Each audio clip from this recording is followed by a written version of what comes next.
Good morning, everyone, and thank you for joining me. Welcome back to the channel.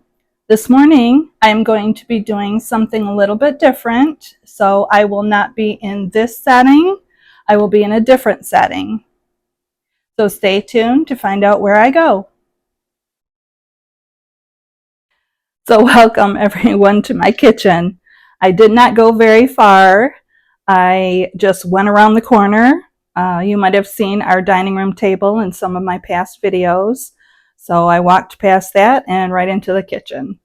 Today I'm going to be sharing a chocolate chip cookie recipe that my husband just adores. He shared it with some of his coworkers and they like it too. So I thought I probably should make a video on it. I will put the recipe in the description. I won't be showing you how I measure everything and do all that. I mean, that's just basic stuff. But I will be sharing the recipe in the description part. So let's get started. I'll start getting the ingredients out. So these are the ingredients for the wet side of the batter. I'm doing a double recipe, so you will see 2 eggs. But these are the wet ingredients that you put all together and then add the dry ingredients to. So the next set of ingredients are the dry ingredients. You've got all-purpose flour, the salt, the baking soda, and semi-sweet chocolate chips. The recipe does call for nuts, but probably like walnuts or something. But my husband doesn't like the chocolate chip cookies with nuts in them. So I just eliminate the nuts out of the batches that I make. And of course, I can't eat this kind of stuff anymore with my health issues. So it doesn't really matter to me at all if there's nuts in them or not. Okay, so the tools that I'm going to be using are my KitchenAid mixer. It's just the standard mixer, the household residential one. And then I'm also going to be using an assortment of measuring cups, measuring spoons, and then the mixing bowls, of course. And the beater that comes with the KitchenAid when you first buy it is a little different than the one that my husband has bought me. This one here, as you can see, it has rubber on the side, so it scrapes the bowl a lot better. So this is actually an addition to the standard, what comes with the mixer when you buy it. But this one is the one I'll be using in today's cookies. Okay, I have all the wet ingredients in the bowl, and what you do next is put it on the mixer and cream them all together. So that'll take a couple minutes and I will show you what it looks like when it's done. All right, here's what it looks like when it's done mixing. Just a light colored gooey mess. All right, I will get the dry ingredients going here. Okay, so you mix the flour, the salt, and the baking soda together in the mixing bowl, and you kind of just fluff them around a little bit and make sure they're mixed. And then you put that into the wet batter slowly. I recommend slowly so you don't get flour everywhere.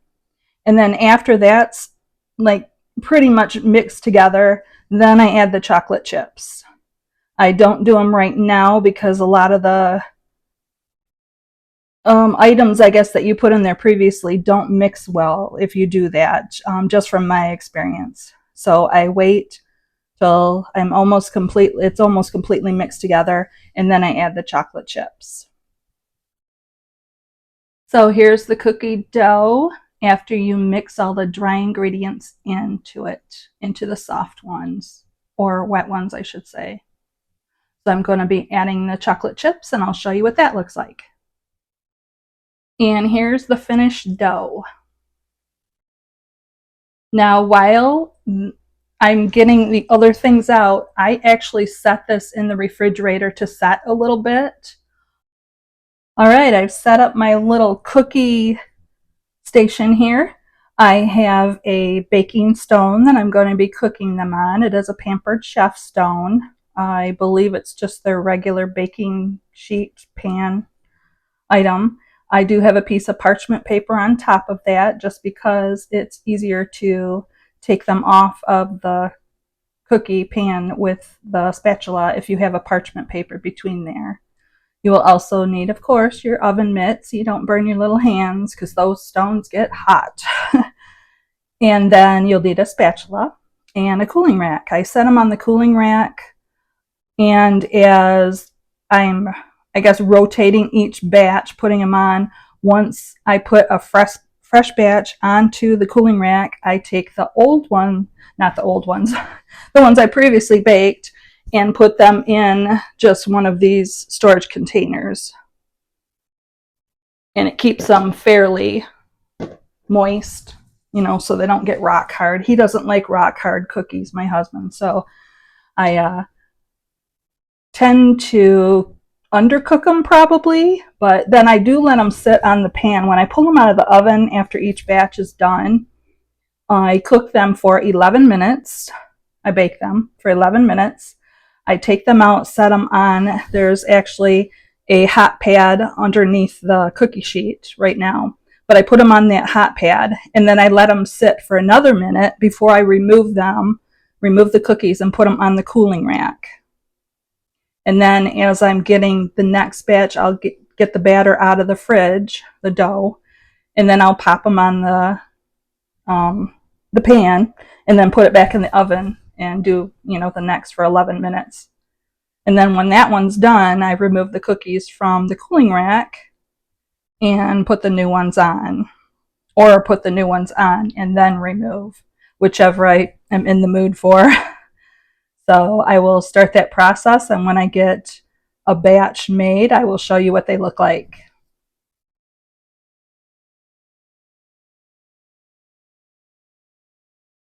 So here are the cookies out of the oven.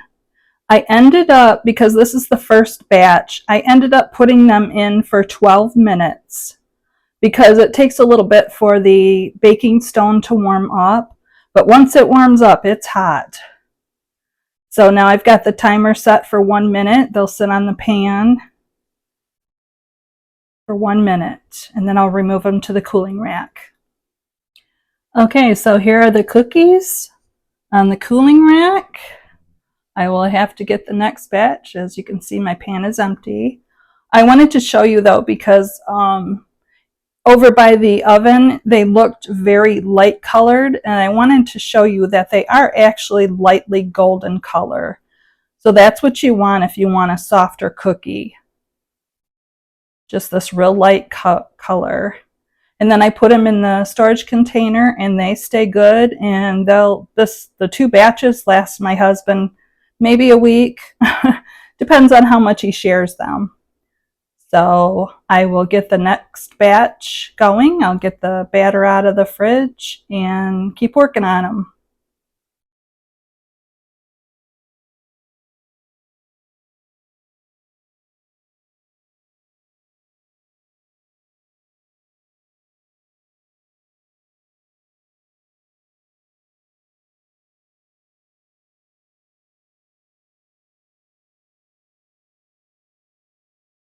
Okay, everyone, so the cookies are all baked. I ended up with 4 batches of the 15 cookies, and then one last little batch of just these 6.